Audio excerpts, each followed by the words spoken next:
Heydər Əliyevin 1969-cu ildən yüksək vəzifələrdə işləməsi, Azərbaycana dünya ölkələrinin diqqətini cəlb etməsi, Leonid İlyiç Breşnevlə onun yaxın münasibətləri və dostluqları, sonra isə Azərbaycan rəhbərinin dünya miqyasında liderliyinin tanınması Azərbaycana böyük müjdələr gətirdi. Azərbaycan Respublikasının paytaxtı olan Bakı şəhərində soyuducular zavodu, böyük zavodlar tikildi. Bu bütövlükdə müttəfiq respublikaların hamısının Azərbaycan ölkəsinin tanınmasına, bunun resurslarından istifadə etməsinə yönəldi. Elə ki, Heydər Əliyev artıq respublikamızda liderlik kimi tanındı və bütün dünya ölkələrində tanındı. Beləliklə, Breşnev özü onun ən yaxın bir dostu kimi Moskvaya apardı. Amma Moskvaya getməsi, bir tərəfdən ölkəmizi tanıtdırması və Sovet Sosialist Respublikaları İttifaqının dünya miqyasında tanıtdırmasına, Baykal-Amur magistralının çəkilməsinə, o işdə böyük marağı olmasına, Rusiyanın da belə deyək dünya ölkələri miqyasında tanıdılmasında Heydər Əliyevin böyük rolu oldu. Ona görə də bugün Rusiyanın prezidenti İlham Əliyevdən əl çəkilir ki, sənin atan vaxtı ilə böyük bir magistralın təməlini qoyur. Rusiyanın tanınmış liderlərinin heç birinin edə bilməyəcəyi bir işi o görüb və gördürüb. İndi sizin də bu işə baxmanızı xahiş edilir. Doğrudan da 1991-ci il, 34 il keçirmişdir. Bu 34 ilin ərzində Azərbaycanın başına nələr gəlmir. Amma bütün bu gələn mənfiliklərin hamısını qarşısına ala biləcək bir nəfər şəxs olur. Bu da Heydər Əliyev. Mən bir şey demək istəyirəm. 1982-ci ildir. Sakitcə, universitetin həyatı tam dayanıb durur.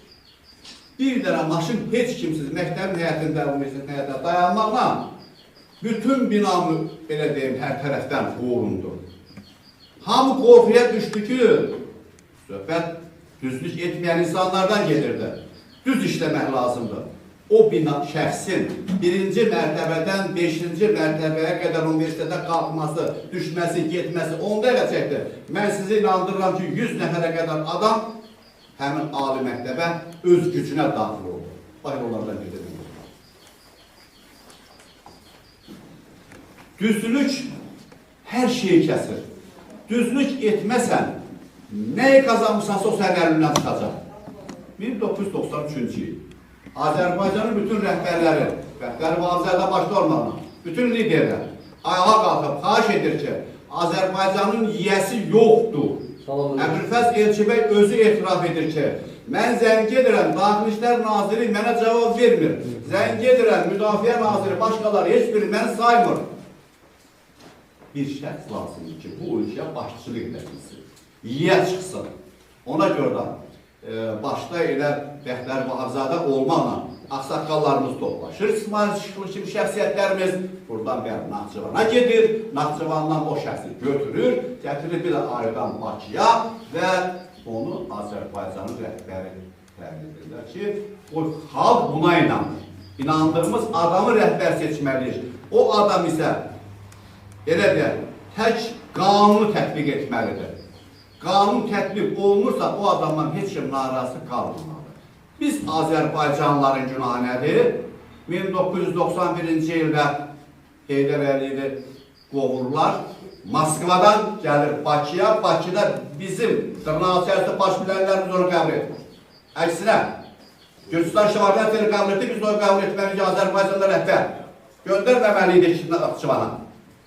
Və bundan sonra 91-ci ildən sonra 92-93, baxın, bizim başımıza gələn bəlalarımız böyük səbəbi ağsaqqalımızın olmaması, düzgün lideri seçə bilməməyimiz olur. Hakimiyyət üstündə Rövşən qardaşlarının apardıqları mübarizələr olur.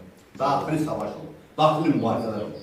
Bax, bu daxili mübarizələrin hamısını bir-bir yatızdıran, bir-bir onları təsəfa gətirən, bir-bir hamısının hörmətini qazanan, sonra lazımlarına cəza verən, lazımlarını vəzifəyə seçən Heydər Əliyev. Ona görə biz hamımız bu günləri Heydər Əliyevə minnətdarıq və deyirik ki, yaxşı ki, belə yaxşı adamlar var. Belə yaxşı adamların hesabına bu yer öz kürəsində, məhvərində fırlanır. Bu adamlar azalanda bədbəxt günümüz onda olacaq. Hər bir evin ağsaqqalı olmalıdır, hər bir kəndin, rayonun ağsaqqalı olmalıdır, hər bir ölkənin ağsaqqalı olmalıdır. Bəli, bu günlər isə onun işini oğlu davam etdirir. Bu cütülüyün hər birinə böyük poemalar, əsərlər həsr olunur. Biz gedəcəyik, gələcək nəsillər bir-birini əvəz edəcək. Amma belə tarixi şəxsiyyətlər, liderlər, cismən məhv olsalar da, mənəvi cəhətdən yaşayacaqlar. Biz hamımız olaraq borçluyuq. Bu günümüz üçün borçluyuq. 93-cü ildə nə qədərlə ki, mühariblər gedir, halimiz hələ qırla-qırla gedirdi, o müharibəni dayandıran Heydər Əliyev. Heydər Əliyev öz cəbhəyə gedirdi, özü baxırdı ki, görüm yerindən hardan gəlir. Amma ondan əvvəlki liderlərimiz qaçır, gizlənirdi. Heç onlar onu aparan yox idi. Demirəm, Əmir Fəzilci və o dənizdə pislərlə. O, sakit olan bir dövlətin başçısı ola bilərdi ki, əmirləri yastığı götürsün. Amma əsl lider cəmat içində olmalıdır. Əsl lider maraqlanmalıdır. Bir ərazidə nəyə ehtiyac var, nəyə ehtiyac yoxdur. O cəmatın bütün işlə maraqlanmalıdır. Bax, Heydər Əliyev birin adamı. Hamının işlə maraqlanır. Rayonlara gedir. Rayonlara gedəndə şəxsi işlərlə maraqlanır. Ümumi işlərlə maraqlanır. Əgər bu şəxsi işi birinciyə çəkiriksə, vay bizim halımıza. Umuminin xeyrinə ola biləcək işlər görülməlidir. Heydər Əliyev şəxsiyyəti haqqında danışmaq qısa zamanda yerləşən bir şey deyil. Heydər Əliyev şəxsiyyəti haqqında böyük insanlar, dünya liderləri, dünyada sahib seçilen insanlar, geçmişləri deyirlər. Heydər Əliyev şəxsiyyəti araşdırmadan ötürü dünyanın nəhəng şəxsiyyət ünsuzları var ki, Heydər Əliyevi hələ də özlərində, hələ də öyrənəcəklər, bundan sonra öyrənəcəklər. Şərt o deyil ki, deyək ki, hansısa İdarə müəssisədə Heydər Əliyev haqqında tədbir silsiləsində keçirilməsə də Heydər Əliyevin hər birimizin, hər bir Azərbaycan vətəndaşının qəlbində olan rəhbət buna məhəbbəti mövcuddur. Bu günləri Xocavənd kənd qurumunda bu tədbirin keçirilməsi təqdirə layiq məsələlərdən biridir. Çox sağ olsun, Neşə müəllim də təşkil edib bunu. Bu tədbirlər silsiləli şəkildə rayonumuzda, respublikamızda, dünyanın Azərbaycanla bağlı, Azərbaycanla əlaqələr arası varsa, orada bu tədbirlər keçiriləcək. Mən yenə deyirəm, Heydər Əliyev şəxsiyyəti haqqında qısa zaman ərzində danışmaq mümkün deyirlər, bir kitabda yazılsa, müəllim o bəzilərin qısa xronologiyası verir. Ancaq Azərbaycanın bugünkü dünyada mövqeyi, Azərbaycanın bugün dünya dövlətləri arasında söz sahibi olması Heydər Əliyevin boyub getdiyi daxili xarici siyasətin nəticəsidir. Heydər Əliyevin bir yaxşı sözü var ki, mən həmişə tərk etmişəm ki, Azərbaycanlıyam. Və bu günləri onun dediyi bu kəlam hər bir Azərbaycanlı üçün bir qəbul edilmiş bir dilemmadır ki, o belə olmalıdır. O, Azərbaycana ikinci dəfə rəhbər kimi qaydanda belə bir söz deyir ki, mən ömrünün qalan hissəsində xalqına həsr edəcəm. Doğrudan da qalan hissəsini xalqına həsr elədi və onun dünyasını dəyişəndən sonra da onun əməlləri qalır, onun qurub yaratdığı Azərbaycan, memarlıq edici Azərbaycan hələ də irəli gedir, dünya dövlətləri arasında sahib seçilen dövlətlərdən biridir.